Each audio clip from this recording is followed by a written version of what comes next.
Bonjour à tous et bienvenue dans cette nouvelle vidéo des éclaireurs de Dracarion à destination des nouveaux joueurs. Aujourd'hui, nous allons voir en détail le fonctionnement des différentes capacités présentes sur les personnages du set de base, c'est-à-dire les cartes que vous trouverez en boutique lors de la sortie du jeu. Tout d'abord, notez que le terme capacité est un terme générique. Il englobe beaucoup plus de choses que nous n'allons pas aborder dans cette vidéo, qui est simplement à destination des nouveaux joueurs. Il serait plus juste d'utiliser le terme de mot-clé plutôt que le terme de capacité.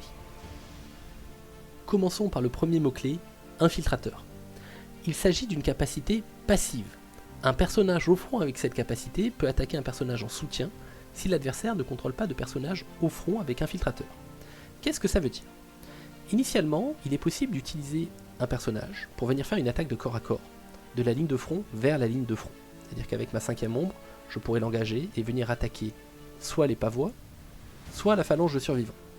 Mais vu que ma 5e ombre possède le mot-clé infiltrateur, elle peut faire son attaque de corps à corps sur la ligne de soutien adverse et donc venir taper directement les sapeurs des brouillards. Cela n'est valable que si l'adversaire ne possède pas lui-même de personnage infiltrateur en ligne de front.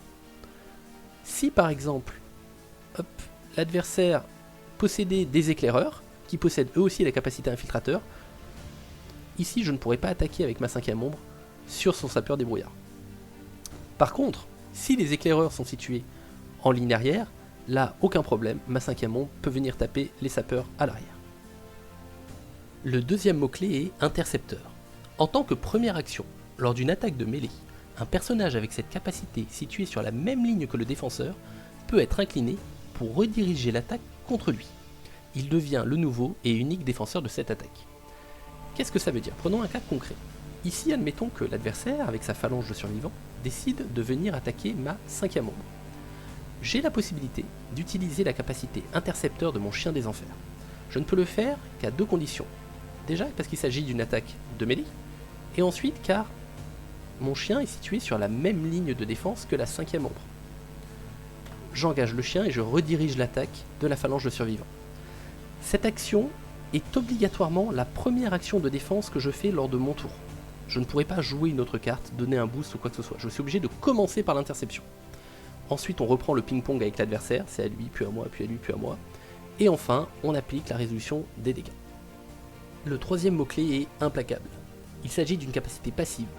Tant qu'un personnage avec cette capacité est attaquant, son attaque ne peut être ni redirigée, ni annulée. Prenons un exemple. Ici, j'ai le chasseur infernal qui est implacable et infiltrateur. Il a donc la possibilité de venir attaquer, par exemple, les pavois. Si l'adversaire souhaite rediriger l'attaque en faisant une interception avec son dragon, il ne le peut pas, car le chasseur infernal est implacable. Le chasseur infernal a également donc la particularité d'avoir infiltrateur, c'est-à-dire qu'il peut choisir d'attaquer la ligne arrière, et ça se cumule avec implacable, il ne pourra pas être intercepté. Quatrième mot-clé, imprévisible. Si la carte avec cette capacité est en main, vous pouvez la jouer lors d'un combat. Elle peut également être jouée normalement pendant la phase d'action. Prenons un exemple. L'adversaire ici décide, avec sa phalange survivant, de m'achever en venant attaquer mon protecteur sylvestre. La phase de combat s'ouvre, je suis le premier à parler, j'ai la possibilité de payer le coût de la carte que j'ai en main et de la jouer à condition qu'elle possède le mot-clé imprévisible. Elle arrive alors directement en jeu et on continue à résoudre le combat normalement. Ici, le fait de faire arriver ce personnage en imprévisible me permet de ne pas perdre la partie, en tout cas de ne pas la perdre tout de suite. J'espère que cette vidéo vous aura permis d'y voir un peu plus clair. Amusez-vous bien et c'est parti pour la bagarre.